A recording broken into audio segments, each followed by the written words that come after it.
Alors, bonjour Jacqueline. Bonjour Linda. D'abord, merci de nous accueillir dans ton nouveau chez-soi pour cet entretien. Et merci aussi d'avoir accepté que ce soit moi qui tienne cette entrevue. Ça me fait un grand plaisir d'être à côté de toi dans cet moi entretien. aussi, hein. Alors, tu sais, tu as été au Québec une des pionnières qui a introduit l'intervention familiale et l'approche systémique. Puis après, dans ton parcours, tu t'es intéressé à mettre ensemble l'aspect du corps avec la question des familles. Et d'ailleurs, tu animes encore aujourd'hui des ateliers et en Europe et au Québec concernant cette notion de corps et famille. Par la suite, tu t'es intéressé à l'approche psychanalytique, tu t'es formé et tu as pratiqué l'approche psychanalytique. Et tu as été, en ce sens-là, un guide pour plusieurs d'entre nous grâce à cette formation riche, variée. Et tu as tenté d'intégrer les différentes approches, je pense, pour comprendre fondamentalement l'être humain. Hein? Je pense que c'est ce que Oui, tu puis de faire partagé. des ponts dans toutes ces approches-là qui sont toutes une façon différente de regarder l'humain, mais elles sont toutes pour moi essentielles. Oui, tout à fait. Et en plus, ce que tu as rajouté beaucoup dans tes formations, c'est l'idée de l'importance pour le thérapeute de toujours réfléchir à son histoire personnelle. Ah mon Dieu, c'est fondamental. Je pense que c'est un des thèmes avec lequel tu as travaillé tout le long de ta carrière. Alors, en ce sens-là, on va aller dans le même sens dans l'entretien. En ce sens-là, je te demanderais peut-être de me parler de quelques moments de ton histoire personnelle qui ont influencé à la fois ton choix de carrière et à la fois, après ça, tout ton parcours. Mais c'est drôle que tu me demandes ça parce que je pense que c'est seulement à la fin de sa vie qu'on le sait un peu. Hein? Parce qu'au départ, on ne le sait pas. Moi, mon père était musicien, puis ma mère était belge, donc elle était une immigrée. Ma grand-mère paternelle était irlandaise, puis mon aïeul du côté de ma mère était écossaise. Alors, je me demandais toujours comment tout ce monde-là pouvait s'entendre. Et je pense que maintenant, c'est peut-être mes fantasmes, je me remarque, tout simplement, mais je pense qu'il y a plusieurs choses qui m'ont influencée. C'est que moi, j'ai fait du violon de 3 ans jusqu'à 21 ans. Et puis, normalement, j'aurais dû être une violoniste de concert. Et puis, après ça, je voulais devenir écrivain. Tu sais, j'avais 17-18 ans, alors oui. Mais j'ai choisi le service social. Puis à cette époque-là, je me souviens, j'étais bien innocente, puis je me disais, je ne peux pas être écrivain, il y a trop de monde sur la Terre qui souffre. Il faut que je fasse quelque chose. Alors, je suis allée en service social. Mais c'est rien que maintenant que je me dis, pourquoi le service social? Mais je pense qu'il y a 2 choses que j'essaye de dire en même temps. Mais une, c'est que ma mère, moi, je suis née à un mauvais moment. Je suis née en 1929. Mes parents revenaient d'un séjour de 8-9 ans à Paris. Ils étaient heureux et tout, puis ils sont arrivés en pleine crise en 1929. Puis mon père n'avait pas de travail, évidemment, ni rien.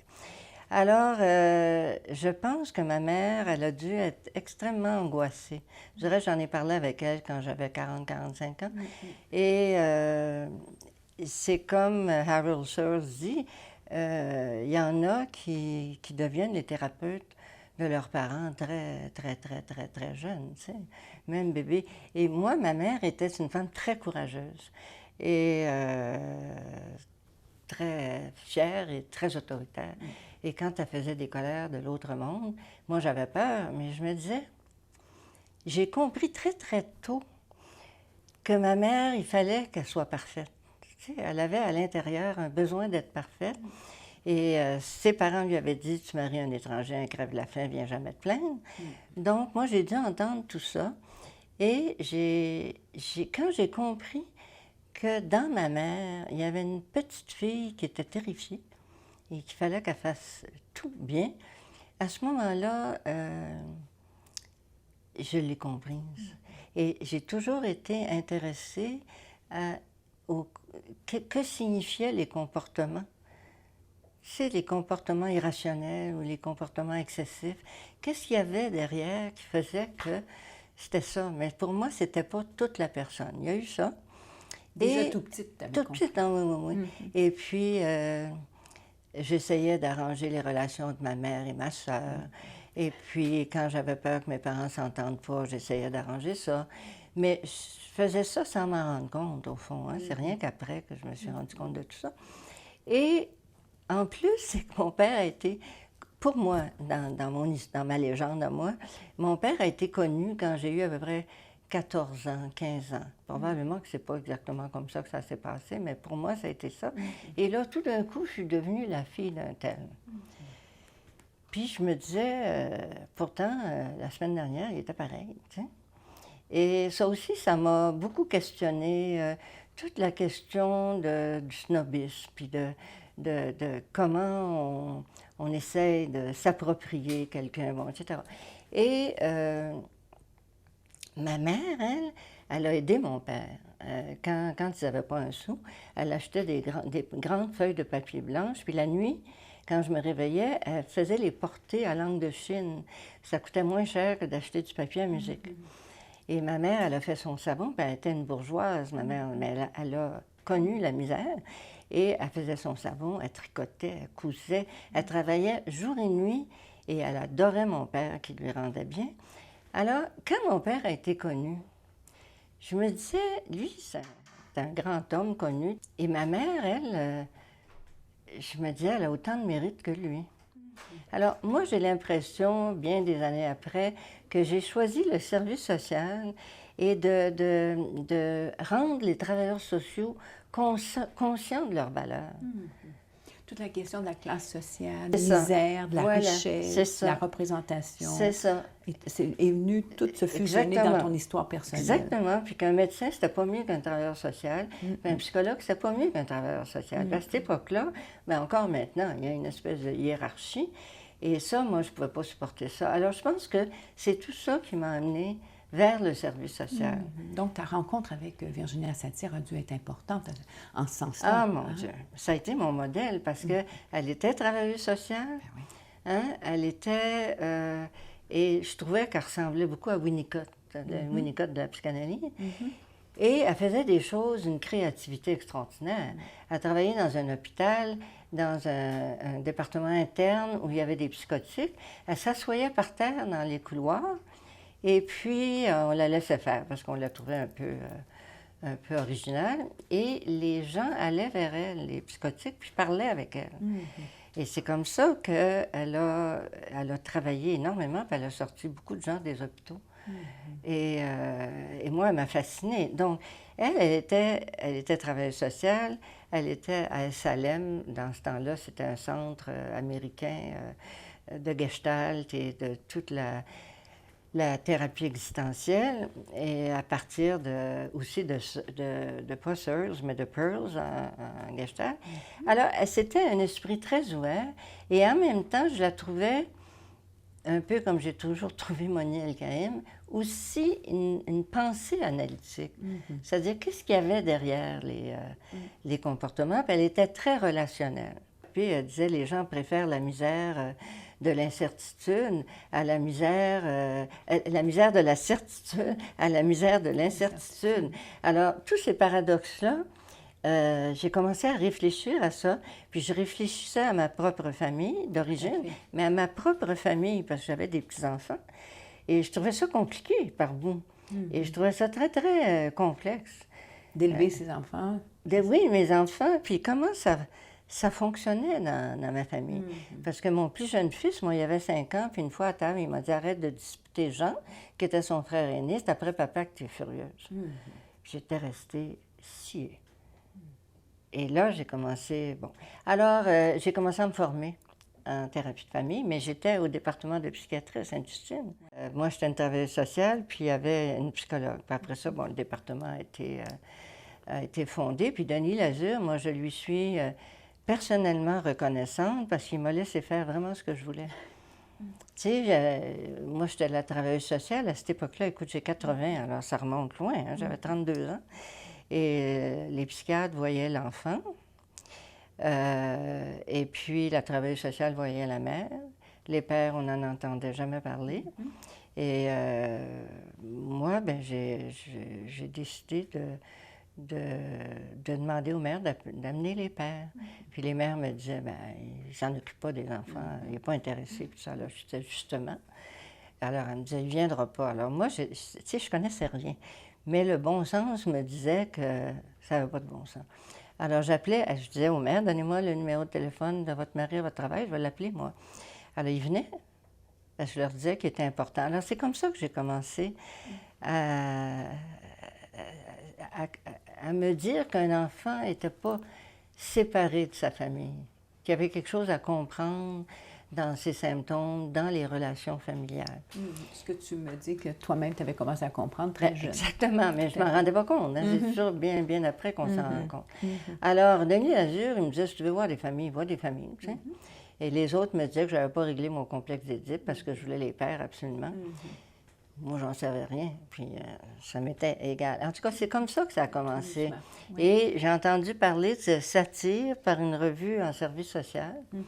Et puis, finalement, je me suis inscrite et j'ai fait à peu près 5, à différentes périodes, là, 5 mois entiers, 1 mois entier, 5 fois, de formation avec elle aux États-Unis. Et après ça, je l'ai fait venir au Québec et tout. Et cette femme-là, elle me fascinait.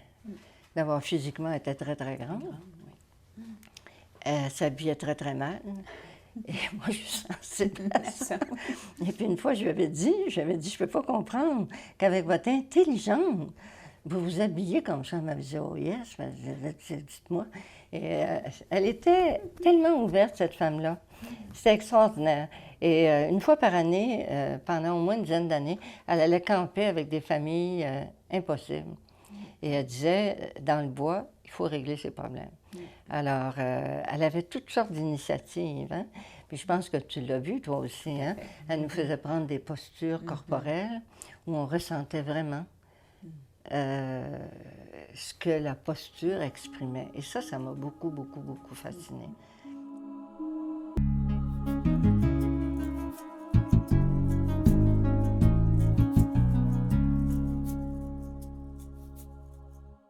Tu as mis ensemble la question du corps, de la sculpture et de la famille. Oui, absolument. Tout à fait.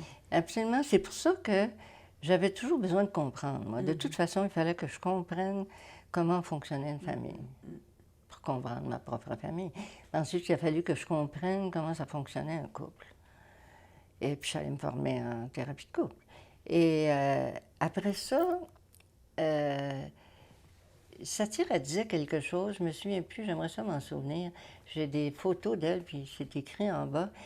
Elle disait des choses qui m'apparaissaient très, très vraies. Mais après ça, je me suis dit, oui, mais d'où ça vient, ça? Et c'est pour ça que j'ai commencé à m'intéresser à la psychanalyse, aux motivations inconscientes. Et après ça, je me disais, comment ça se goupille, les couples? Tu sais, avec les transferts, on projette des tas d'affaires sur son conjoint et inversement. Et dans certains processus émotionnels, on reprend nos modes de survie. Hein? Moi, je me souviens avec mon mari, quand j'étais hors de moi et puis que je vociférais, puis tout ça, lui sortirait de plus en plus, de plus en plus. Plus il sortirait, plus je devenais enragée. Puis quand tout ça était passé, je me disais, qu'est-ce qui se passe? Puis j'ai réalisé que je ressemblais à ma mère là-dedans. Et que mon père, qui était dans sa musique, ça, c'était le contact qu'elle voulait avec lui. Puis moi, c'était pareil avec mon mari. Mais pour mon mari, quand je me mettais à vociférer, je devenais comme son père, qui était vraiment comme le père de Mozart, le commandeur. Là. Alors, tout ça, ma vie professionnelle puis ma vie personnelle ont été intimement reliées. Et ma vie personnelle a nourri ma vie professionnelle, puis inversement aussi. Et j'ai eu la chance de rencontrer Satire, mais j'ai eu la chance de rencontrer Bernadette Laroche avant. J'ai eu la chance de rencontrer Guy Oslos, qui était un Belge qui vivait en Suisse et qui est venu au Québec pendant qu'on donnait une formation au Centre des services sociaux. Et après ça, il m'a fait travailler en Europe dans ses formations. Et ça, j'ai beaucoup de reconnaissance envers lui. Après ça, beaucoup d'affection aussi. Monia El-Kaïm, c'en est un autre que j'aimais pas au début, puis j'ai appris à aimer. Et je trouve qu'il a mis ensemble, lui aussi, des choses de l'ordre de la phénoménologie, de la thérapie existentielle, de la psychanalyse, de la systémique, etc. Il a mis des choses ensemble aussi. Et à quel moment est venue l'idée de vouloir transmettre tout ton Oui. bagage? Bien, c'est probablement que mon père, c'était un grand pédagogue. Oui. Et puis, il m'a enseigné beaucoup de choses. Puis, il y avait une façon d'enseigner. Et comme il enseignait la musique, je me souviens, il me disait, tu sais, il faut toujours... quand je transmets quelque chose à un étudiant, j'essaie de lui transmettre de telle sorte que lui, avec ce qu'il est, il va en faire ce qu'il veut. Ça, j'ai jamais oublié ça. Et je pense que j'ai essayé de faire ça moi aussi. Et quand les étudiants, au début d'une formation, ils disaient qu'ils ne connaissaient rien en thérapie familiale, je leur disais, vous avez votre théorie, parce que vous avez été un enfant. Donc, essayez de trouver, c'est quoi votre théorie sur la famille? Parce que si vous ne le trouvez pas, vous allez intervenir dans les familles avec votre théorie et vous allez peut-être complètement être dans le champ. Donc, vous êtes mieux de connaître votre théorie, puis votre théorie, ça va vous aider à connaître votre histoire familiale à vous, comment vous l'avez vécu, vous. Votre frère ou votre sœur, ça peut être autre chose. Alors, si vous ne le faites pas, vous allez travailler pas avec la famille qui est en face de vous, mais avec votre famille. À vous. À vous.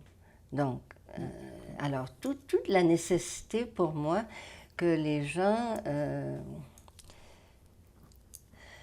fassent le tour de leur jardin intérieur, ils sachent d'où ils viennent, quelles ont été leurs difficultés, comment ils ont essayé de les résoudre, et de ne pas plaquer ça sur la famille qu'ils essayent d'aider à trouver un sens à leur histoire à eux. Et comment tu t'es débrouillée dans l'enseignement à l'université, qui est un enseignement, on pourrait dire, un peu plus théorique, et cet enseignement qui est la recherche de la compréhension de soi à travers l'intervention? Oh mon Dieu! Tu sais, quand j'étais jeune, moi, j'avais, comme dirait ma mère, la tête près des cheveux. Tu sais, je m'emballais pour des choses, j'avais un idéal et je montais aux barricades. Alors, une fois, moi, je travaillais à l'hôpital Rivière-des-Prairies, après avoir travaillé à Sainte-Justine, et je parlais à Marie-Lise Merisier-Lalonde, qui était un prof de l'École de service social, tu t'en souviens? Et je lui disais, ça n'a pas de bon sens que vous ayez donné aucun cours à l'université sur les relations familiales, sur la dynamique familiale, sur l'intervention familiale. Bon, alors, j'étais montée aux barricades, puis je disais, ça n'a pas de sens. Elle me rappelle quelques jours après, puis elle me dit, aimerais-tu ça enseigner? Alors, j'avais dit oui, certain. Et c'est comme ça qu'ils ont commencé à enseigner des choses sur la famille à l'université. Tu sais, je trouvais ça inconcevable. Alors, à chaque fois que je trouvais qu'il y avait quelque chose d'inconcevable, j'en parlais, j'étais véhémente, et puis finalement, ça avançait. Et quand moi, je me posais des questions, puis je ne pouvais pas y répondre, j'allais me former, tu sais. Et j'ai eu une chance incroyable, parce que je trouve que j'ai vécu 30 années d'abondance au Québec, où l'esprit était ouvert, où on pouvait faire de l'expérientiel, on pouvait vivre des expériences, et c'était merveilleux. Alors après ça, on a mis un institut de formation sur pied. En privé. C'est ça, qui a formé beaucoup d'intervenants. Oui, ça a marché pendant 16 ans. Tout à fait. C'est quand même formidable, hein? Tout à fait. Alors, Jacqueline, peut-être on peut résumer en se posant la question, qu'est-ce que tu penses avoir apporté au Québec au niveau de l'intervention familiale, et de l'approche systémique et aussi de la psychanalyse, je dirais? Oui. C'est difficile à dire. Hein? J'espère que ce que j'ai pu transmettre, c'est de la curiosité. C'est de la curiosité puis de l'intérêt pour l'humain, puis sa complexité. Et aussi de jamais oublier que quand on intervient, soit individuellement, soit avec des systèmes familiaux ou autres, on est juste un petit peu plus en avant que les gens. Parce qu'on a eu la chance d'avoir des connaissances et d'essayer d'aider les gens à découvrir, à se découvrir. Maintenant, si j'étais plus jeune, sais-tu ce que je ferais? Quoi? J'irais travailler, j'irais travailler dans la rue. Avec les itinérants, pour essayer de comprendre cette problématique sociale-là. Et avec ce que je sais maintenant, mais on ne peut pas être vieille puis jeune en même temps, mais avec ce que je sais maintenant, j'aimerais ça pouvoir être avec d'autres, à découvrir des façons de travailler. Mais quand on est dans une institution, c'est très difficile. Alors je me dis, comment on pourrait faire en privé d'une façon autonome? Je ne sais pas trop comment aller chercher des fonds parce qu'il faut vivre, mais pour vraiment travailler. Au fond, c'est une utopie, mais je pense qu'il faut toujours travailler à rendre les utopies faisables. En fait, tu nommes deux choses extrêmement importantes à mon avis. Une première qui est plus on est formé, mieux on pourrait travailler avec les gens qui ont le plus de difficultés. Oui. Hein? Ça, c'est ta première réflexion, par exemple. Travailler avec les itinérants, souvent, ce sont les gens les moins formés qui acceptent ces postes-là. Et tu dis, maintenant, j'irai travailler avec eux. Ah, oui. Et l'autre aspect, tu reviens sur l'idée de comment c'est difficile en institution de maintenir l'ouverture et de faire des changements. C'est extrêmement difficile. C'est extrêmement difficile.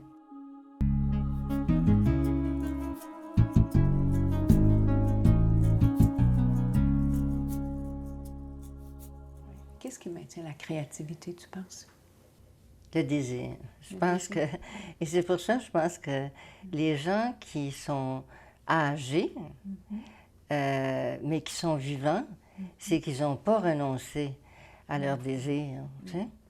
Leur désir au singulier et puis aussi à leur désir au pluriel. Je pense que c'est ça qui maintient en vie. Moi, je pense que la créativité, ça vient d'un instinct de vie, puis ça vient de la nécessité aussi.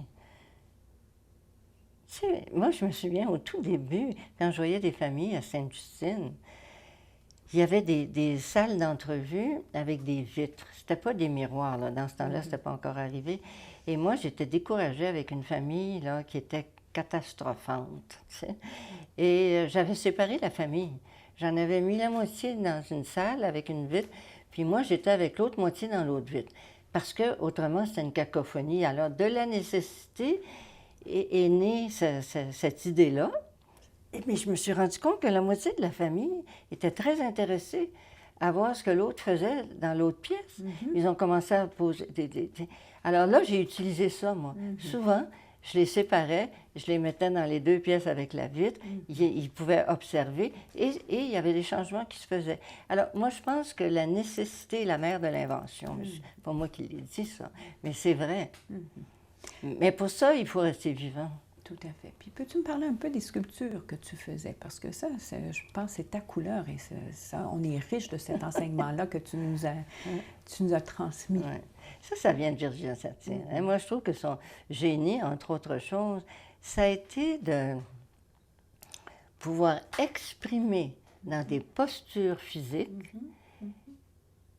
des états d'âme, des sentiments, des émotions.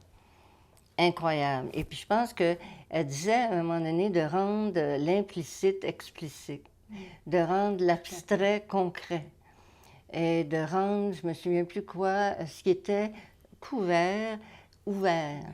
Et moi, ça m'a fasciné ça, parce qu'on met des gens avec une histoire dans certaines postures physiques, et tout de suite, elles ressentent quelque chose. Elles ressentent quelque chose, puis elles ressentent quelque chose par rapport à l'autre personne, et ainsi de suite. Et ça, moi, ça m'a fascinée. J'ai commencé à utiliser ça beaucoup dans ma pratique. De mettre les gens dans une posture quelconque pour leur faire comprendre, je veux dire, ça vaut 1000 mots. Très juste. Et d'autant plus avec des jeunes enfants, trouves-tu? Absolument. Ah non, la sculpture, c'est un outil à manier avec délicatesse. Parce que c'est très, très, très puissant. Mais c'est assez extraordinaire. Alors, moi, je dois beaucoup à Satir. Et j'ai eu la chance, moi, d'aller en analyse